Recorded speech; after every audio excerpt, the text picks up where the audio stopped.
Bismillahirrahmanirrahim. Assalamualaikum warahmatullahi wabarakatuh. Alhamdulillah wassalatu wassalamu ala Rasulillah wa ala alihi wa ashabihi wa mawalah, amma ba'd. Hadratul Mukarram akhuna min a'ilat muassasa Al-Hikmatil Aliyah Kiai Haji Ubaidillah Ansari serta keluarga besar Al-Hikmah semuanya, semoga senantiasa dalam rahmat dan ridha Allah Subhanahu wa taala.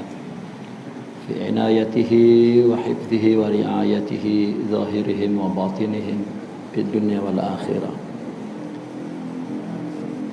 Para alim wa nakhusu bi dzikri akhuna Kiai Mufti Hamdani, akhuna Kiai Mahmud Yunus,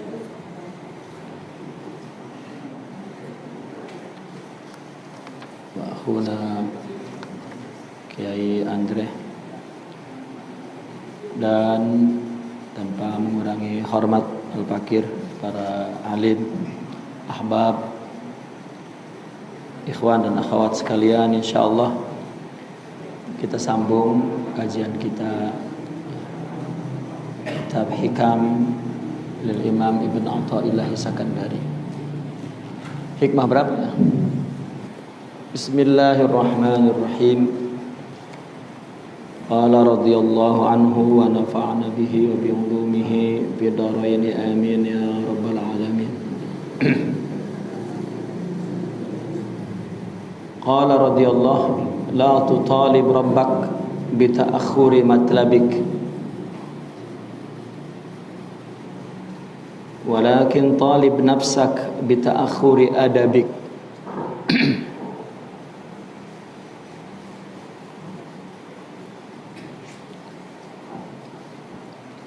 La tutalib rabbak bita'akhuri matlabik.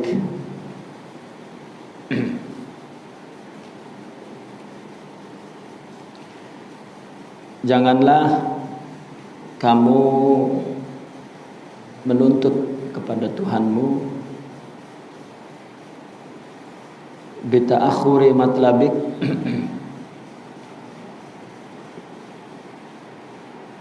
karena terlambatnya tuntutanmu.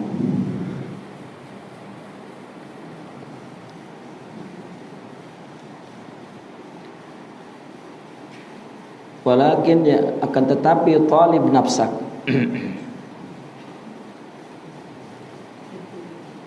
akan tetapi tuntutlah dirimu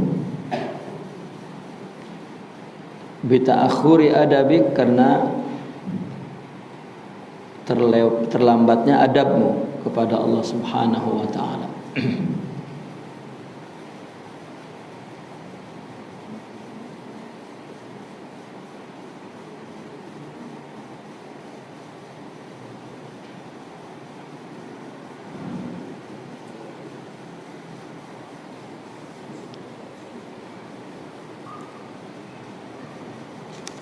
Sebelum hikmah ini kita telah habis menjelaskan tentang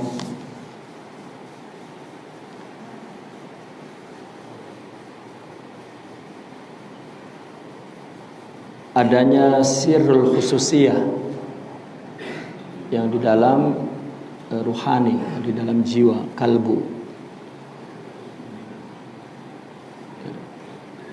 yang ditutupi dengan sifat-sifat basyariyah.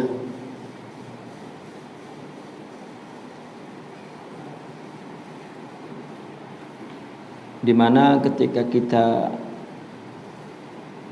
memiliki sifat rohania, maka akan timbul kehambaan, rasa ubudiyah, yang dengan demikian maka akan kita rasakan keagungan sifat rububiyah.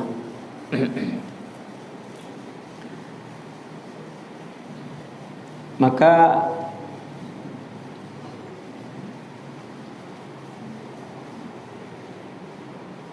hikmah berikutnya, Imam Ibn Athaillah Sakandari melalui hikmah ini menjelaskan kepada kita bahwa kita tidak boleh berburuk sangka kepada Allah, dan kita tidak boleh i'tirad. Apa i'tirad itu?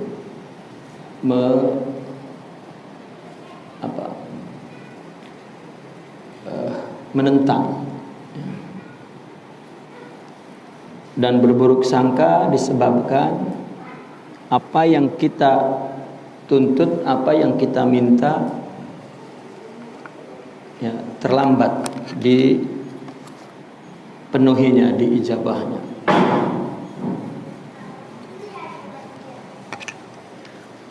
Baik yang kita minta ini adalah masalah-masalah asrar ruhiyah ya, atau yang di atas disebut khususiyah ya. Sirrul khususiyah dikatakan sir karena sifatnya tersembunyi di balik jasad ini, sifat-sifat ruhani atau akhlak al-karimah, maqamat ruhiyah, dinamakan khusus karena ini tidak dibagi berdasarkan upaya manusia atau juga tidak diberikan kepada sembarang orang atau semua orang, tapi diberikan kepada yang Allah kehendaki. Nah, ketika kita melakukan mujahadah misalnya, zikir di dalam thariqus sufiyah, tetapi belum juga kita mendapatkan khususiyah itu, sirrul khususiyah, maqamat ruhiyah, atau endingnya adalah hakikat ya, maka la tutalib ya, jangan berburuk sangka, jangan menuntut keras ya, kepada Allah. Artinya di situ sighahnya dari wazan talaba yutalib, fa'ala yufa'il,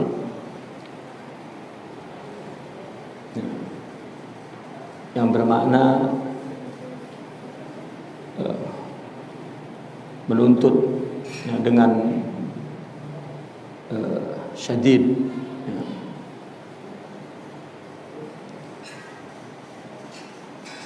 Sehingga menimbulkan keraguan, buruk sangka kepada Allah,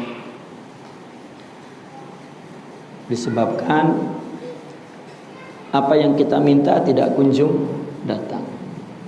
Orang melakukan mujahadah ya, di dalam tarikat mungkin 5 tahun, 10 tahun, 20 tahun atau seumur hidup, tidak juga mendapatkan hakikat itu. Baik masalah zahir seperti tujuan-tujuan dunia misalnya, kita minta sesuatu kepada Allah dan tidak ada ijabah ya, tidak segera ada ijabah, maka kemudian kita berburuk sangka kepada Allah dan menuntut Allah agar memenuhi tuntutan kita, permintaan kita. Ini buruk sangka namanya.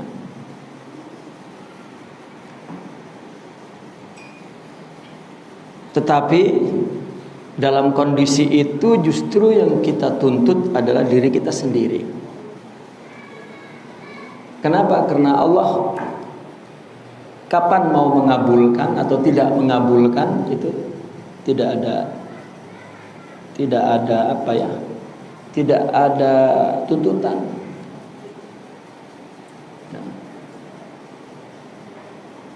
Karena salah satu sifat Allah fa'alu lima yurid. Allah melakukan apa yang ia kehendaki. Katakan dia melakukan sekehendak dialah. Dikabulkan atau tidak, dikabulkannya kapan, yaitu Allah berfirman la yus'alu amma yaf'al. Allah tidak dipertanyakan apa yang ia perbuat. Akan tetapi Imam Ibn Athaillah mengatakan walakin talib nafsak bita'akhuri adabik. Tetapi tuntutlah dirimu disebabkan adab kamu yang tidak terlambat. Yang terlambat. Atau katakanlah tidak ada adab. Kamu minta kepada Allah untuk segera dipenuhi, itu sendiri merupakan su'ul adab. Ya. Bahkan kita menuntut kepada Allah agar diijabah, agar dipenuhi, itu pertanda bahwa engkau berdoa atau berbuat sesuatu tujuannya memang ya, dalam doa itu agar dipenuhi. Berarti doa kita karena tujuan tertentu. Sedangkan doa itu kan perintah. Ya, ad-doa huwal ibadah. Doa itu ibadah. Ya. Bahkan ad-doa mukhul ibadah. Apa mukhul ibadah itu? Intinya ibadah. Ya. Semua bentuk ibadah yang kita lakukan adalah sebuah izhar, ya, sebuah ekspresi tanda bahwa kita perlu kepada Allah Subhanahu wa taala. Kita doa kepada Allah bukan meminta. Ya, itu sering kita ulang-ulang. Kapan Allah memberi karena diminta? Tidak ada. Ya. Karena mulai dari wujud kita adalah pemberiannya. Wujuduka juduhu min wujudi. Wujudmu adalah juduh, ya, pemberiannya. Min wujudi, dari wujudnya.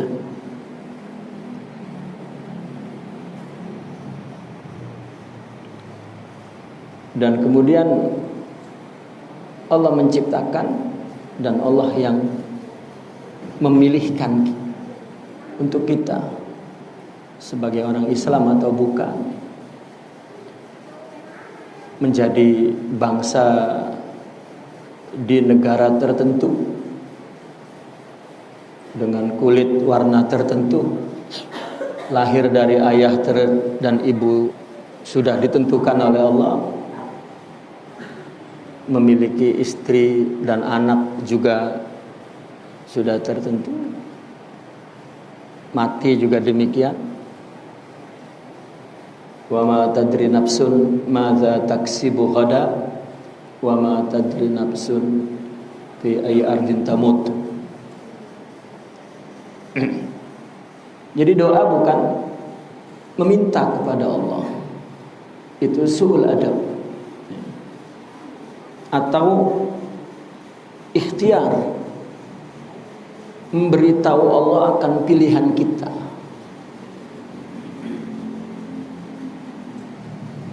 Tapi bisa ya, kita menginginkan agar terpenuhinya pilihan kita, atau kita meminta, karena orang yang diminta itu orang yang bakhil, orang yang pelit.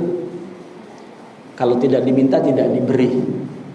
Jika kita meminta kepada Allah, maknanya secara tidak langsung kita ya, memandang Allah pelit. Gitu. Kalau kita menunjukkan kepada Allah akan pilihan kita, artinya bahwa Allah tidak berkehendak. Ada kehendak lain yang boleh menghentikan kehendaknya. Atau doa juga bukan mengikhbar, memberitahu akan keadaan kita, juga tidak, karena keadaan yang terjadi pada kita itu juga kehendak Allah. Bagaimana Allah kita beritahu? Jadi adab-adab itulah yang membuat Anda tidak mengerti kenapa tidak terpenuhi. Padahal kalau sudah melakukan dengan adab dan mengerti bahwa makna doa itu adalah izharul iftiqar, hanya menunjukkan bahwa kita perlu. Engkau yang memberi, yang meletakkan di dalam hatiku rasa perlu ini, maka aku tunjukkan kepadamu bahwa aku memang perlu.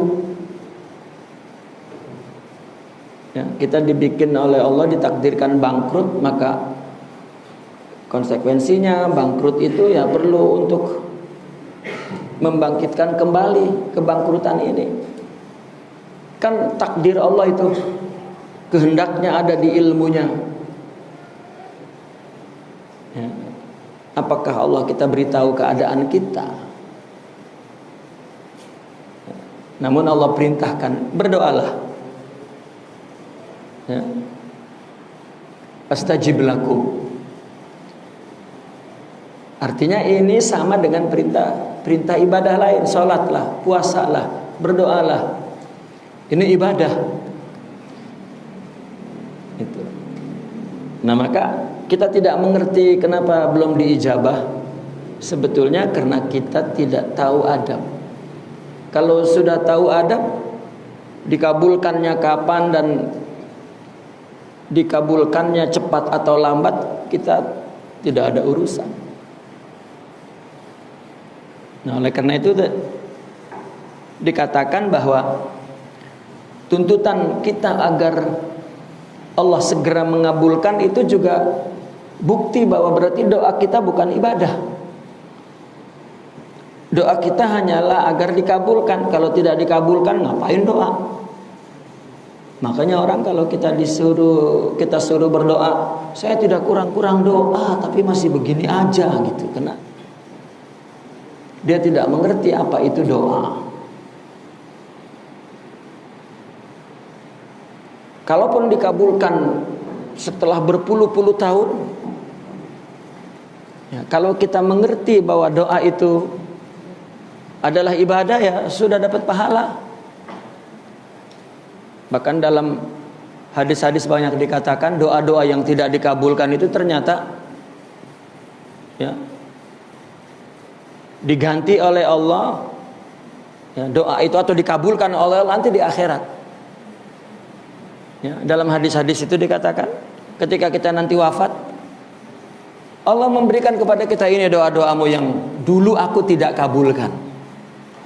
Malah pada waktu itu, ya, bocorannya yang dikabarkan oleh Rasulullah SAW, kita menyesal, ya Allah kenapa dulu ada yang dikabulin, tadinya mah semua jangan dikabulin biar. Ya. Itu kan perkara gaib ya. Banyak hadis-hadis yang memberitakan perkara gaib di akhirat. Nah, maka Imam Ibnu Arabi itu pernah mengatakan bahwa gaib itu dapat diketahui dengan 5 perkara. Pertama dari Al-Quran. Banyak Al-Quran menceritakan hal yang di belakang alam ini, kan alam gaib namanya. Gaib itu adalah hal-hal yang di belakang alam ini. Di akhirat misalnya, pahala, dosa, neraka, itu.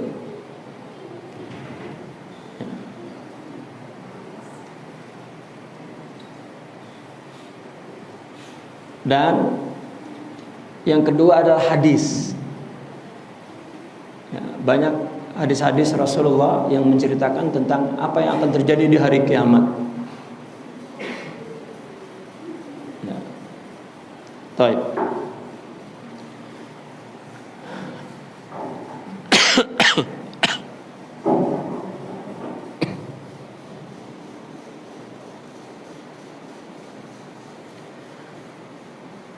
Nah maka walakin talib nafsak bi ta'akhuri adabik. Ya. Adab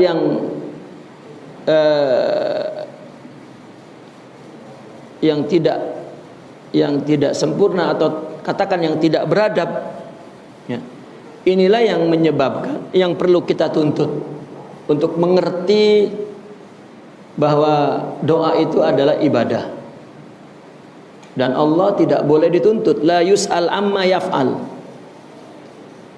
Jika kita ta'akhur adabnya atau tidak beradab, ini yang mencederai kesempurnaan ibadah doa kita. Apalagi kita meyakini kayaknya doa kamu nggak dikabulkan dah. Oh, itu bukan ta'akhuril adab, tapi itu su'ul adab. Ya. Oleh sebab itu kita dengar orang-orang soleh, kita berdoa bersama-sama, kita tidak tahu siapa yang doanya diterima. Mungkin ada doa mazlum, ya, ada doanya orang yang zalim. Ya. Karena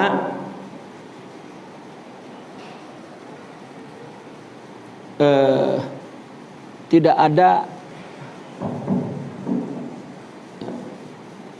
syarat, ya, tidak pernah diterangkan di Al-Quran misalnya atau di hadis bahwa kita berdoa kepada Allah,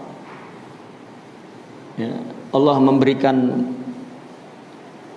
janji bahwa doa itu betul-betul akan dikabulkan menurut apa yang kita inginkan. Tetapi menurut apa yang Allah inginkan. Kapannya, berapanya, di mananya itu, ya, menurut yang Allah inginkan. Sehingga ulama sufi mengatakan bahwa ketika keinginanmu tidak dikabulkan, ya, oleh Allah, maka itu artinya Allah menginginkanmu mendapatkan apa yang Allah inginkan, bukan yang engkau inginkan.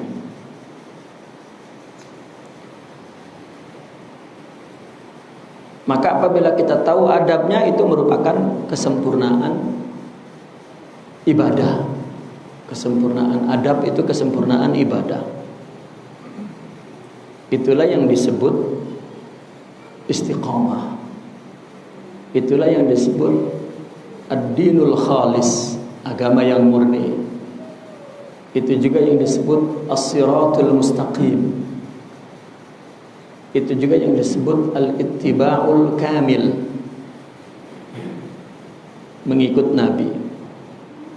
Kita kan selalu membaca doa, ya, ihdinas siratal mustaqim, tunjukkanlah kami jalan yang lurus. Adalah kesempurnaan adab, ya, adalah ubudiyah yang sempurna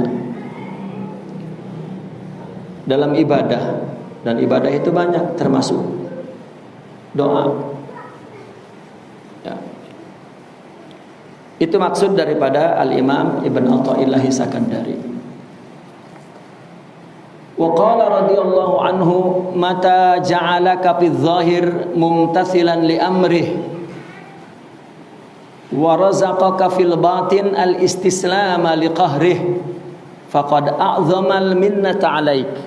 Allah, ketika Allah menjadikan zahirmu ini, tubuhmu ini melaksanakan perintahnya, syariat ibadah, ya, doa itu juga merupakan imtisal al-awamir, pelaksanaan perintah, itu doa. Tidak semua orang berdoa. Kadang orang ngomong aja doa nggak kurang-kurang, padahal bukan nggak kurang, nggak pernah berdoa. Ya, susah berdoa itu.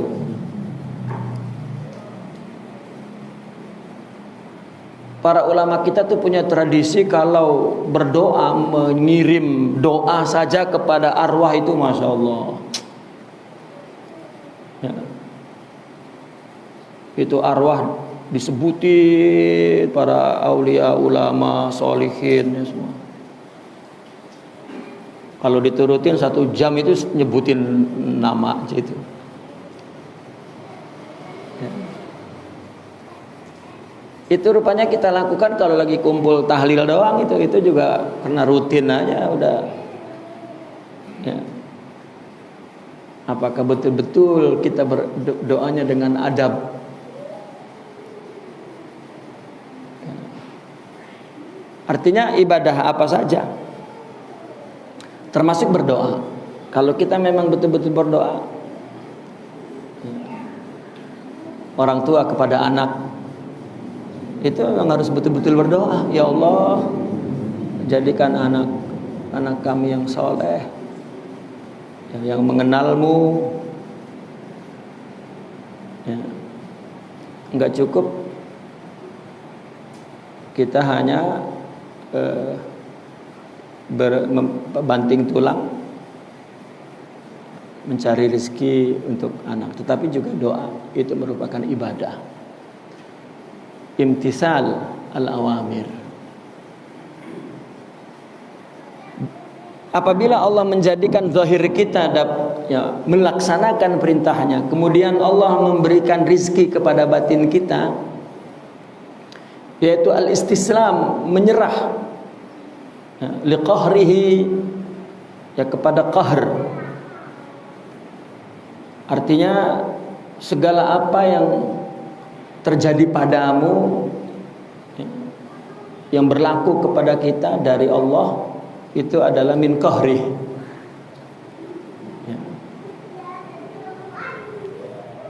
Kita istislam, itu adalah anugerah yang paling agung, a'zamul minnah alaik.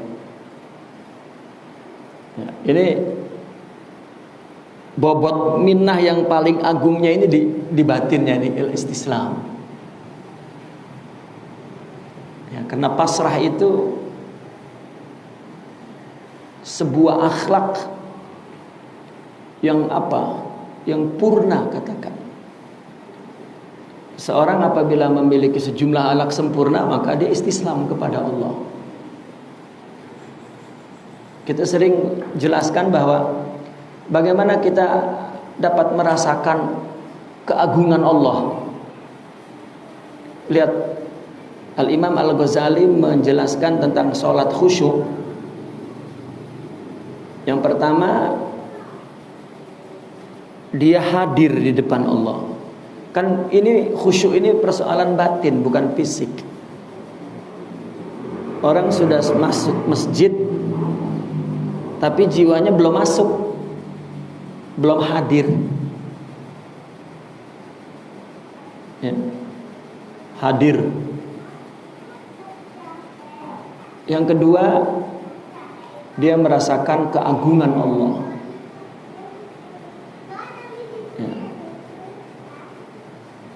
Ini merasakan keagungan Allah ini tidak mudah. Kita hadir juga bukan pikiran kita yang menciptakan rasa hadir itu. Yang hadir, malah kita bantu hadirnya merem.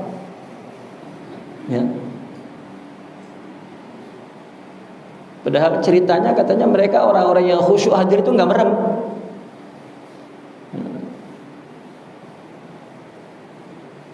Karena sulitnya menghilangkan wujud kita itu ya. Kita bantu dengan merem. Dikiranya kalau sudah merem udah hilang wujud kita, masih ada. Ya. Tidak. Pas melek aja kaget, nggak tahu ada orang di depan kita. Ya. Pas kaget ya nggak jadi khusyuk gitu. Ketiga at-tafahum, tafhim, artinya memahami seluruh isi bacaan sholat dan dihayati. Ya, ini penjelasan tentang memahami makna sholat. Ada memahami secara global, ada memahami secara tafsil, tergantung tingkat kesempurnaan batinnya.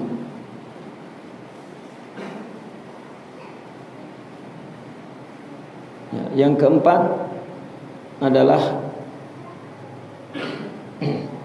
roja, timbul rasa harap kepada Allah agar diterima.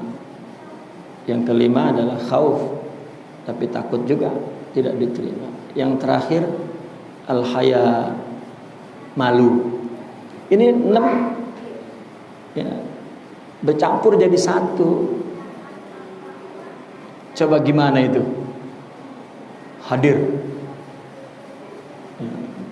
Terus dia baca alhamdulillahirabbil alamin sambil memahami. Ya, ntar harapnya gimana? Oh, saya berharap, saya takut. Ya. Tidak, itu sebetulnya praktikalnya adalah ketika orang memiliki kesempurnaan akhlak timbul 6. Ya, bukan 6 semua perasaan jadi satu yang dinamakan ubudiyah atau istislam. Jadi tumbuh rasa ubudiyah istislam itu tumbuh dari kesempurnaan akhlak. Ya. Mungkin orang yang tidak mengerti bahasa spiritual ini ketika ada istislam, jangan menyerah aja, kita tidak boleh menyerah, macam-macam udah. Itulah tasawuf ini ajarannya apa? Apatis atau apa istilahnya?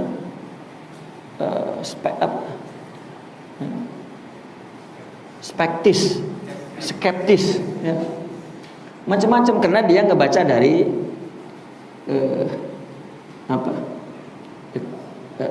kalimat terminologi yang dipakai oleh orang sufi, dia terjemahkan dengan makna lain.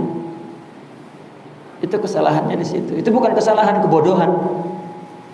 Ya. Dia nggak nanya-nanya kepada si sahibnya apa maksudnya istislam. Bahkan lebih parah lagi di masyarakat kita, orang nggak boleh sabar loh. Lu jangan sabar banget, bahaya loh. Ya. Jangan tawakal. Tawakal mah nanti. Ya, orang yang bilang tawakal nanti sampai mati itu nggak ketemu tawakal kapan ya, nggak punya, mau tawakal gimana? Nah, jadi Islam itu sikap ubudiyah yang sempurna. Ya, maka jika Allah rezekikan di batin kita istislam kepada semua yang Allah berlakukan dalam diri kita dan hidup kita ini, itu adalah a'zamul minnah. Ya. Bahkan kalau Imam Ibnu Arabi mengatakan annal istislam wa syuhud huwa ghufranun azim, kata. Jika Allah memberikan istislam dan syuhud, itu adalah pengampunan Allah yang agung. Walahum ajrun ghairu mamnun, katanya.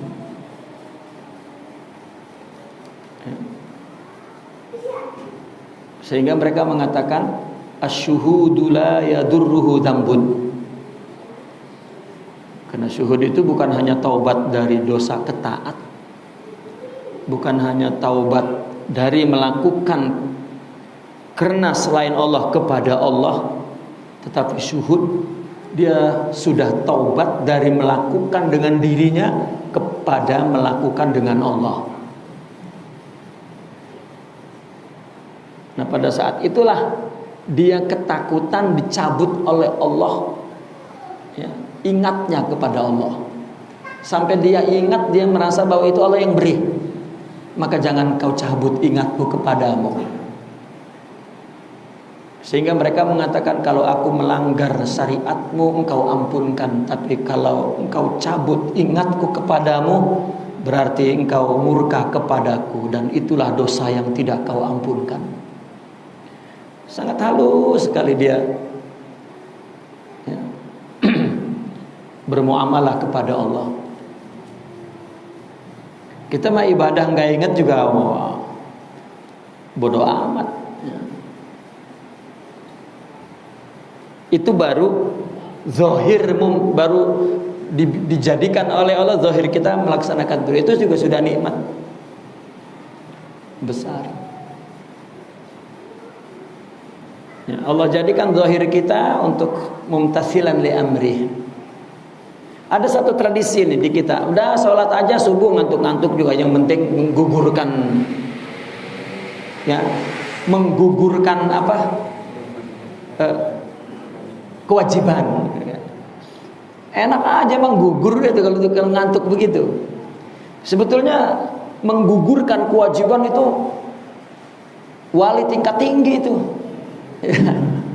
Itu kita pakai. Ya, kita pakai dalam kedudukan yang paling rendah. Asal sholat ngantuk nggak apa-apa, yang penting gugur kata kewajiban. Ya. Karena wali yang tingkat tinggi ketika dia melakukan, termasuk doa tadi tuh, dia nggak minta apa-apa, hanya menggugurkan kewajiban itu tinggi tuh. Ya. Dia ibadah nggak minta surga, nggak takut neraka, nggak pengen ada balasan rezeki. Saya menggugurkan kewajiban, saya diperintah. Itu wali itu menggugurkan kewajiban itu. Ini sholat malah saya udah sholat kok rezeki masih seret aja ya. Ya, pakai ngantuk lagi sholatnya. Ini mana gugurnya? Artinya menggugurkan kewajiban itu ibadah. Ya, hanya melaksanakan perintah tanpa pamrih. Mudah. Ya, itulah orang-orang tua kita dulu rupanya. Saya memperhatikan istilah-istilah yang dikatakan oleh orang tua banyak sekali itu istilah dari tasawuf. Kemudian ditinggalkan oleh ulama-ulama belakangan karena dia terputus dari tasawuf. Nggak bener itu. Ya, ternyata setelah saya perhatikan Allah. Karena ya istilah-istilah itu dipakai di tingkat rendah.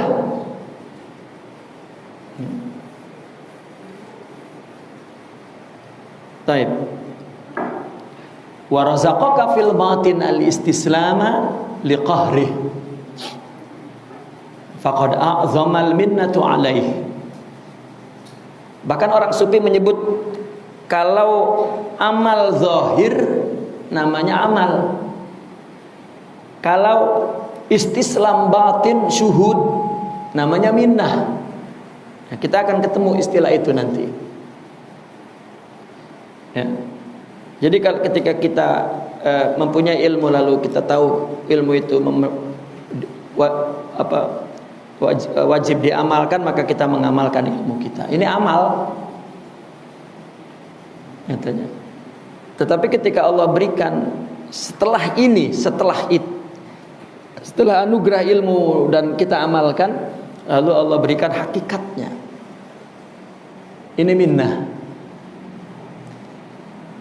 Ya, sehingga dikatakan ibadah dengan minnah itu lebih agung daripada ibadah dengan amal. Ya, itu kita akan jumpai ya istilah-istilah itu di dalam tasawuf. Ya. Jadi mereka yang mencoba-coba untuk ya membaca kitab-kitab tasawuf seperti Hikam ini, ya hendaklah sebelumnya dia telah mengaji kitab itu kepada mereka orang-orang sufi, ya, sehingga tidak salah.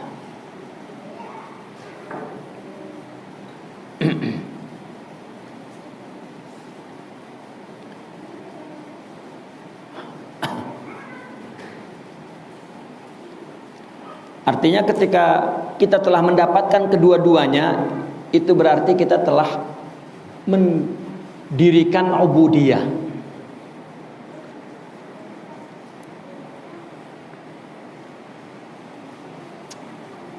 Boleh dikatakan melaksanakan zahir itu ibadah. Tapi ketika kita melakukannya dengan penuh istislam, maka itu ubudiyah. Orang dikasih ibadah boleh jadi belum ubudiyah. Ini istilahnya. Tapi ketika orang sudah dianugerahkan, dirizkikan ubudiyah, ya otomatis sebelumnya telah dianugerahkan oleh Allah ibadah. Ya, katakanlah orang dikasih khusyuk ya, untuk yang sholat. Ya.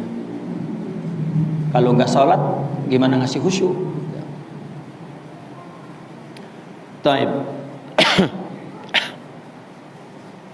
Wa qala radhiyallahu anhu, laisa kullu man thabata takhsisuh kamula takhlisuh ya Allah.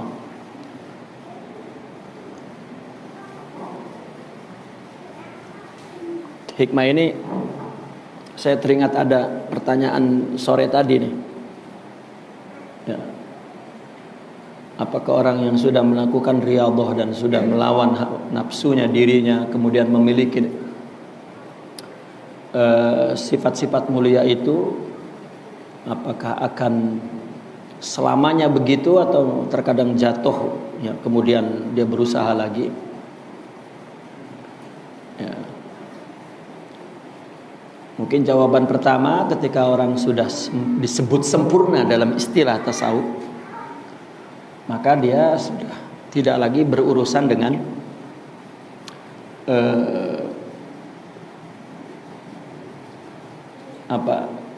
berurusan dengan nafsu-nafsu buruk, tapi berurusan dengan kehalusan adab kepada Allah ya. Untuk memerangi rasa pandangannya kepada dirinya yang sempurna ya, itu memang halus sekali, tapi itu ya lebih, kalau itu beban itu diberikan kepada kita, memang itu satu perkara besar ya, perkara besar. Maka salah satu jawabannya juga seperti ini, laisa kullu man thabata takhsisuh, tidaklah setiap orang yang telah ditetapkan kekhususannya. Orang yang sempurna itu begini, tidak ditandai dengan keluar biasaan. Tidak. Jika kita ingin melihat seorang wali yang sempurna, itu bukan dari tanda-tanda khawarikul adah, bukan. Itu karena yang memandangnya otaknya itu kosong dari ma'rifat, jadi isinya itu kosong dari ilmu syariat, jadi isinya itu. Lihat orang-orang ulama kan susah menerima orang lain untuk diikuti, karena bukan hanya khawarikul adah yang dia inginkan, alim nggak kan gitu. Kalau alim baru dia ikuti, nanti dulu sidik nggak kan gitu. Lebih rumit orang alim mengikuti orang lain ya, untuk menjadi gurunya lebih rumit dari mereka yang awam. Yang awam asal jalannya nganggang aja udah langsung wali nih ya. Yang gila-gila dikit aja terus wali ya, itu awam. Idolanya ya sebetulnya apa yang dia idolakan itulah keadaan jiwanya seperti itu. Tapi jika seorang ahli ilmu, enggak, alim enggak dia dalam ulum syariah ya, katakanlah ini guru ini ngerti sorok nggak nih kan gitu, ngerti nahu nggak nih, ngerti balago nggak nih, ngerti usul fikih nggak nih, ngerti nggak ada ilmu tafsir, ilmu hadis ya, udah semua itu wah oke. Nanti dulu sidik nggak, kalau enggak sama gua dong kan itu. Ya, rumit ya, rumit. Tapi terkadang aneh juga ya, orang alim-alim yang ngelihat orang bisa sulap malah dia tunduk ke situ. Ini ya.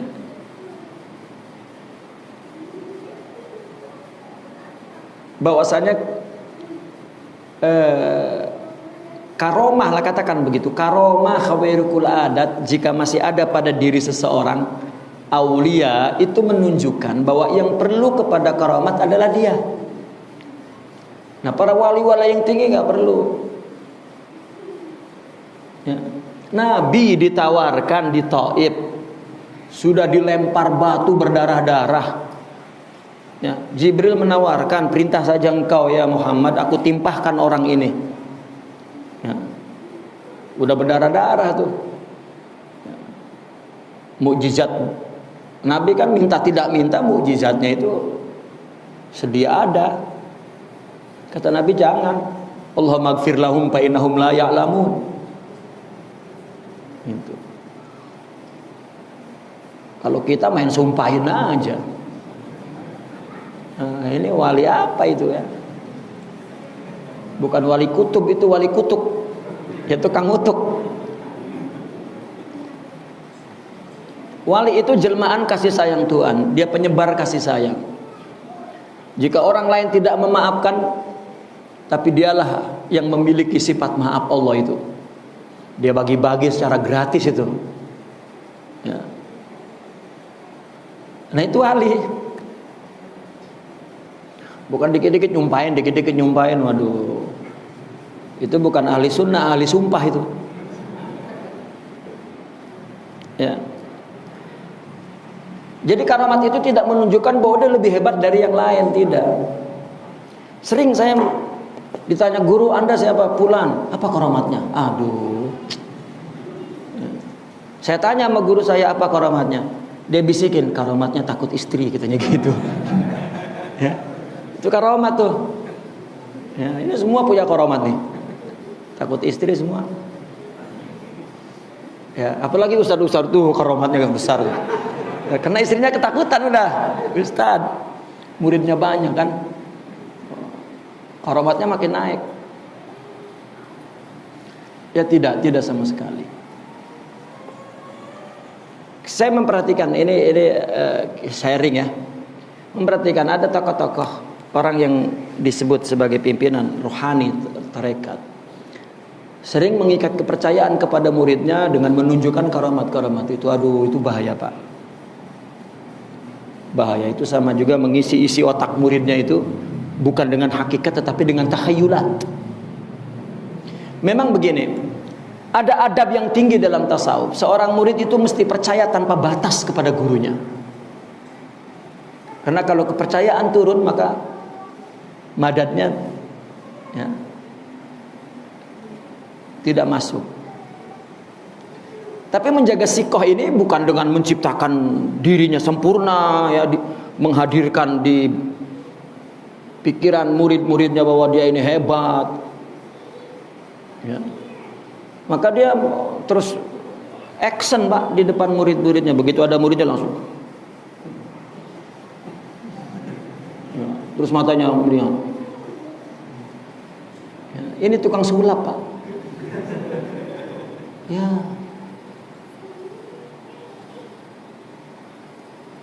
Allah. Kita mesti tahu guru kita itu ya, bagaimana kesalahannya, kekurangannya, kelemahannya, dan bagaimana dia kembali kepada kebaikan. Itu yang perlu kita ikuti ya. Kalau sempurna begitu mendingan malaikat Pak. Dan Allah tidak menurunkan nabi, wali dari malaikat. Capek Pak, malaikat nggak punya bini ya. Pas gurunya poligami nggak berani muridnya ngikutin tuh ya. Mau pengennya malaikat. Tidak Pak. Manusia. Kita ingin guru itu manusia. Ingin menyaksikan dia salah dan bagaimana kembali ya. Nabi maksum melakukan kesalahan itu untuk memberi contoh bagaimana kembalinya ya. Itu sebab Nabi berdosa ala ilmin, tahu dia berdosa. Tapi kalau wali jika berdosa an ghalabatin. Kalau Nabi, para anbiya an ilmin, kalau aulia an ghalabah ya. Keinginan dia sudah dia lawan, keinginan nafsu sudah dia lawan dan dia menang ya, tidak tumbuh ketika jatuh ghalabah. Ya, dan itu adalah untuk memperbaiki kesempurnaan batinnya. Ya. Kita ibadah aja Pak dosa itu Pak. Ibadah nggak khusyuk, ibadah ya nggak ikhlas, ibadah itu sebetulnya bagi mereka, bagi kita itu luar biasa sudah soleh. Ya. Bagi kita luar biasa, yang nggak sholat itu tuh yang kurang ajar tuh. Gitu. Ini kita kan mau terus sempurna meningkat gitu. Nah maka khawariqul adah itu tidak menjadi dalil, menjadi bukti atau menjadi sebuah indikasi bahwa dia lebih mulia dari orang yang tidak ada, tidak Pak. Bahkan tidak menutup kemungkinan ketika Allah memberikan karomah kepada dia yang ingin Allah kuatkan keyakinannya itu yang dia sendiri. Ya, wali itu kalau dikasih karomah takutnya luar biasa. Ngapain? Wong saya ini semuanya darimu, ya udah aja biar nanti, nggak usah di.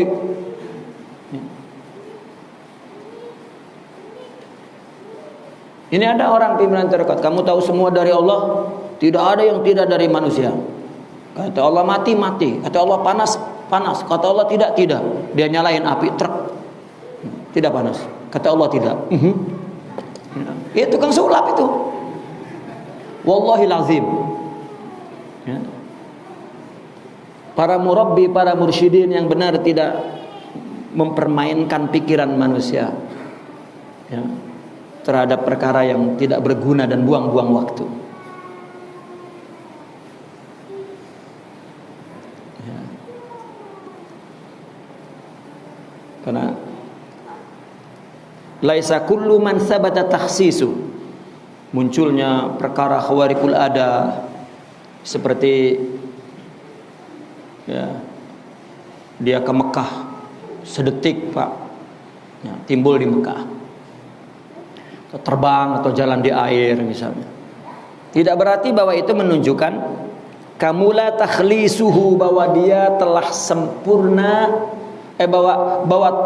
bahwa telah sempurna kebebasannya, kebersihannya dari segala nafsu, takhlis. Tidak. Bahkan keinginan dia kepada karomat itu nafsu. Orang masuk tarekat ingin karomat atau ingin hebat itu sudah nafsu paling buruk yang perlu dibuang. Uang mula-mula masuk tarekat itu ya, mula-mula orang masuk tarekat berarti ingin membetulkan kiblatnya, tauhidnya. Itu kenapa masih dipelihara istilah baiat dalam tarekat? Karena baiat itu adalah satu taubat agung. Ya, saya pernah mungkin mengatakan orang masuk tarekat itu kan dalam maqamat ruhiyah, ya, orang yang ingin mempunyai akhlak dia harus menyiapkan mahadnya, dudukannya, katakan orang yang ingin bangun akhlak dia harus memperbaiki pondasinya, ya, tempatnya yang kokoh, yaitu taubat. Nah, tobat yang sebenarnya yang dimaksud dalam tarikat bukan tobat dari dosa kepada taat, bukan. Ya. Tetapi tarikat itu, kalau itu semua orang tarikat tidak tarikat, semua orang muslim sebodoh apapun jika berdosa taubat sudah. Tapi dalam tarikat taubat dari ibadah selama ini untuk selain Allah, dia taubat bahwa ibadahnya untuk Allah. Maka orang sufi mengatakan tasawuf itu sama dengan sidqut tawajuh, membetulkan orientasi tujuan, ya, tawajuh hati kita kepada Allah, hanya untuk Allah, hanya untuk Allah. Itu yang diupayakan untuk membetulkan kiblat hakiki itu adalah diri kita, mujahadatun nafs itu. Loh, masa masuk tarekat ingin karomat, kan ini sudah buruk sekali tujuannya. Saya sering menerima tetamu mau baiat. Dari mana kamu? Dari anu. Rupanya tempatnya di seberang laut, artinya bukan. Kenapa antum jauh datang-datang? Ya, datang jauh-jauh ya ke tempat saya. Memang di tempat kamu tidak ada ya, orang-orang sufi. Ya, ada, tapi saya melihat dia kurang hebat. Loh, kurang hebat gimana? Ya, ada sih tetangga saya, dia dapat dari Syekh Fulan ya. Dan ada yang nganjurin, ya suruh ke antum katanya. Terus apa hebatnya teman antum itu? Ya begitu masuk tarekat terus dia ya, buka pengobatan ya. Allah, dikiranya tasawuf itu madrasah dukun ya.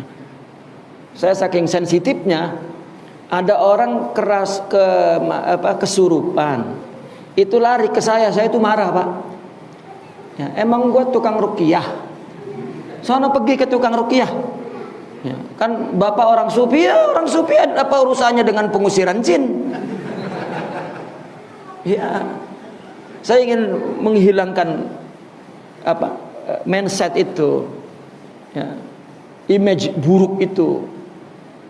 Ya kalau mereka doanya dikabul dan kemudian ya.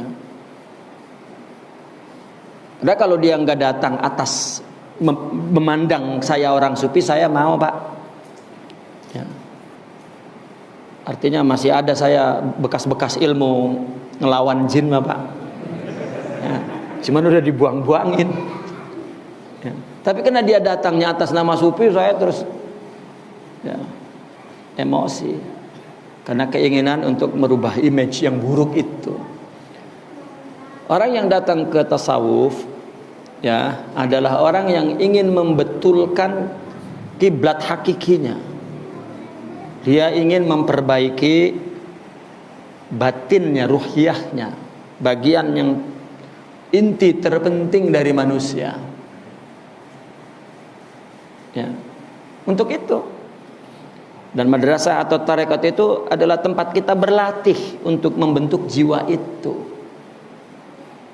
Berlatih tawadu, berlatih sabar, berlatih ikhlas, berlatih melakukan sesuatu tanpa pamrih itu di dalam ya, tarekat itu oleh gurunya.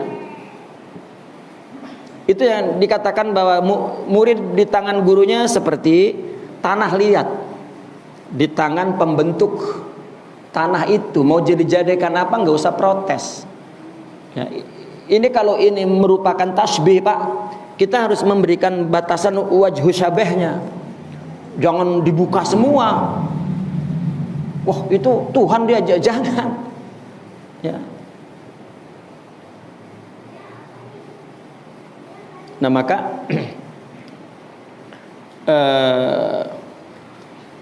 justru orang yang sudah sempurna terbebasnya dari segala keinginan hawa nafsu, ketika Allah beri karomat saja nggak mau.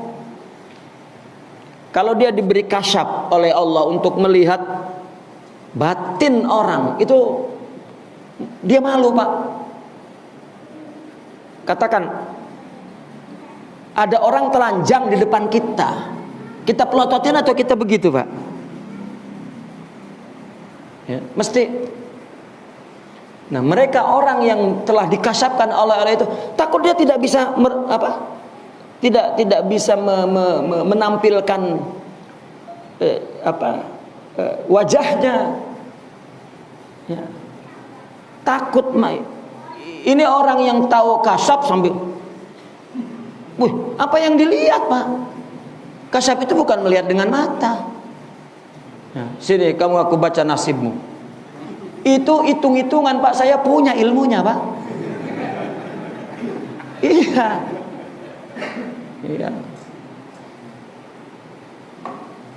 Saya sebelum masuk tarekat ini Orang lewat aja bisa saya tebak matinya kapan tuh. Ya saya lihat, ternyata firasah orang mukmin enggak. Terus yukzaf fil qalb. Dan itu dia malu, ya Allah, engkau aja udah fa'il haqiqi mutlak. Ya pelaku mutlak. Udah jangan ngajak-ngajak saya, jangan ditajalikan ke saya. Capek, Pak. Ini kelihatannya kepengen dibilang tahu kasab, dikirain ya ini menurut buku mereka memang tidak letih, mereka yang tahu letih, Pak. Ya. Itu tandanya dia sempurna. Kamu la takhsisu. Maka lihat orang awam kalau cerita orang yang dia kagumi, selalu yang diceritakan sisi itunya. Dia nggak ngerti mana tawadu, mana sabar, mana syukur, mana sifat itu yang menimbulkan ma'rifat, suhud, istislam dan lain sebagainya. Asal cerita wali terbang, ya, berdiri di atas telur, ya, punya ilmu panjang umur, ya, ya. Itu yang ingin kita betulkan. Orang ketika tidak makrifat, ya, dia tidak mengetahui al-insanul kamil, ya, tokoh, sosok yang dikagumi, diharapkan, dinantikan. Ketika dia tidak makrifat, maka dia akan muncul pikiran yang bersifat mitos tuh, Pak. Nanti akan datang orang tua yang berbaju putih dari kalau datang juga, Pak, kalau hati kita kotor kita tolak. Tapi ketika dia makrifat, ini sosok itu bukan fisik tetapi batin. Maka tidak akan ada mitos jika ada makrifat. Ya. Karena orang sufi berbicara secara simbolik. Akan datang sosok seorang yang yang akan memenuhi dunia ini dengan keadilan. Sosok itu batin, Pak, bukan fisik. Maka sering disebutkan dia adalah keturunan Rasulullah, rohani. Keturunan rohani. Loh, akhlak itu dari mana? Bapaknya Rasulullah sallallahu alaihi wasallam, aslul wujud wa aslul asya. Ya. Nuru nabiyyika ya Jabir. Jadi itu. Ya, meskipun al-mahdil muntazar memang ya, secara daman, bukan sekedar hakikatan. Ya, min Rasulillah sallallahu alaihi wasallam. Jadi mitos-mitos itu karena memang dia tidak punya sosok sempurna dalam dirinya. Ya. Kehadiran sosok yang sempurna itu adalah apabila masyarakat itu telah sempurna. Mudahnya beginilah, kita mimpin pimpinan, ya, maka yang muncul pimpinan itu selera pemilihnya, Pak, gitu saja sudah. Ya, kalau pimpinannya seperti itulah seleranya. Coba kita rubah selera kita, kita nggak mau milih asal-asalan. Ya. Misalnya nih kita ingin presiden Indonesia ini misal minal ulama wal alim wal alama wal wali, kitanya ya semuanya orang-orang yang fasik yang asik, ditolak, Pak. Ya. Diberhentiin malah itu presiden. Iyalah. Ya. Contohnya lurah lah, kalau yang nggak bisa ngadu ayam diberhentiin, Pak. Ini dulu, zaman dulu kan. Kalau yang lurahnya tukang adu ayam, wah itu lama tuh jadi lurah tuh. Ya, sama saja persoalan zahir dengan persoalan batin. Ya.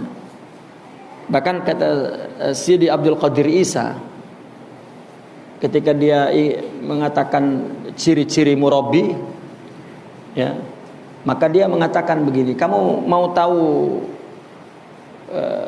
arti katakanlah kesempurnaan seorang murabbi, lihat muridnya. Ya, jika melihat muridnya terdiri dari orang-orang yang sempurna, itulah gurunya. Ya. Muridnya terdiri dari para ahli ilmi, ya, wa ahli ma'rifah, lah itulah gurunya.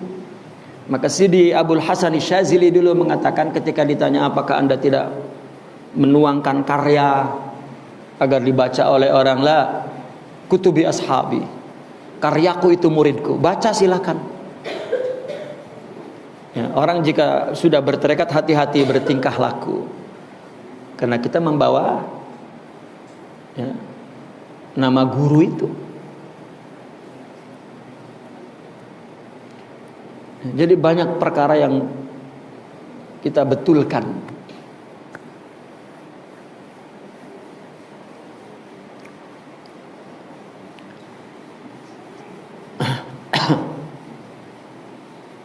Karena karomah yang hakiki lagi-lagi seperti di atas al-istiqamah. Ya. Al-istiqamatu khairun min alfil karamah. Istiqomah itu lebih baik dari 1000 karomat. Ya. Karena karomat itu Pak boleh jadi Allah berikan kepada orang yang belum betul, belum lurus. Kepada orang baru jadi murid bisa jadi. Saya punya teman dulu tahun 89 ya. Saya ikut kursus Ittihadul Mubalighin di Selipi itu dulu. Kan alumni-alumninya itu nanti dikirim dakwah Pak ke Kalimantan, kemana ke pedalaman itu, ke pedalaman. Saya punya teman 4 orang dikirim ke sana. Masuk ke Dayak-Dayak sana Pak. Rupanya dia berdakwah ya, karena di sana ya, mereka belum tahu Islam, jadi yang dakwah di sana itu ya dia yang buat panggung, dia yang ngundang orang, dia yang nyiapin makan, dia yang ceramah, dia semua. Suatu ketika kepala sukunya datang, ya. Dia bilang begini, kalau memang apa yang kamu bawa itu benar, saya ingin bukti. Buktinya adalah dia bawa golok Pak. Kalau tangan kamu saya bacok kagak putus, berarti kamu benar. Jadi besok pagi, oke, kamu nanti ceramah, tapi kita pertunjukan dulu. Kalau dibacok nggak putus, silahkan kamu berdakwah. Itu teman saya 4-4-nya berunding, ya, dari sore sampai pagi tuh nggak tidur Pak. Siapa yang mau dibacok ini? Lo. Yang 3 kabur Pak. Yang 1 udah kecapean bangun lah. Teman gua kemana ini? Ya. Pagi-pagi, ya, udah datang orang semua ya, udah kagok, udah mau lari bagaimana? Akhirnya dia pasrah. Saya tahu ya teman saya, ya nggak tahu kalau dia wali, tapi kayaknya bukan dah. Ya. Bocah paling bengal. Ya. Akhirnya udah datang kepala sukunya, nyoren golok, ayo bacok dulu lo. Kalau kagak putus, silakan lu berdakwah. Ya udah Pak, dia pikirannya gua mati-mati dah. Ya. Tibang tangan atuh buntung asal jangan leher, dia bilang gitu. Udah. Begitu dibacok Pak, dia menjerit. Oh, rupanya Allah kasih keajaiban, enggak mempan Pak. Enggak mempan. Dia nangis. Ya, nangis hatinya, rujuk kepada Allah. Allah katanya. Allah. Ya. Gitu. Baru ya udah silahkan, ya, dari mula sampai akhir dia menangis ceramah tuh. Jadi kata-katanya keluar hikmah karena hatinya sudah tunduk. Ya. Pulang-pulang dia cerita sambil dia cubit, sakit ya kata. Kemarin gak mempan ini katanya gitu. Saya perhatiin Pak, sebulan itu dia tersentuh dengan keagungan Allah. Sebulan Pak kepake, dia bersih jadinya tuh. Ya, baik, setelah itu udah kotor Pak, terkontaminasi dengan berbagai macam, berubah lagi. Sekarang masih ada orangnya Ustadz di Jati Asih itu. Ya. Bisa saja Allah berikan kepada siapa saja itu. Tapi syuhud, istislam, istiqamah itu hanya orang-orang tertentu yang telah sempurna jiwanya. Ya. Kalau wali itu seperti itu Pak, berarti saya udah lama jadi wali Pak. Ya dulu pengen gampang dibacok, gampang ditembak, udah dijalanin Pak. Aduh, ternyata pas ama bini mah kalah, udah nggak berguna dah Pak. Ya. Mendingan pakai akhlak menang. Ternyata untuk menang itu akhlak Pak. Ya. Di sektor apa saja akhlak menang.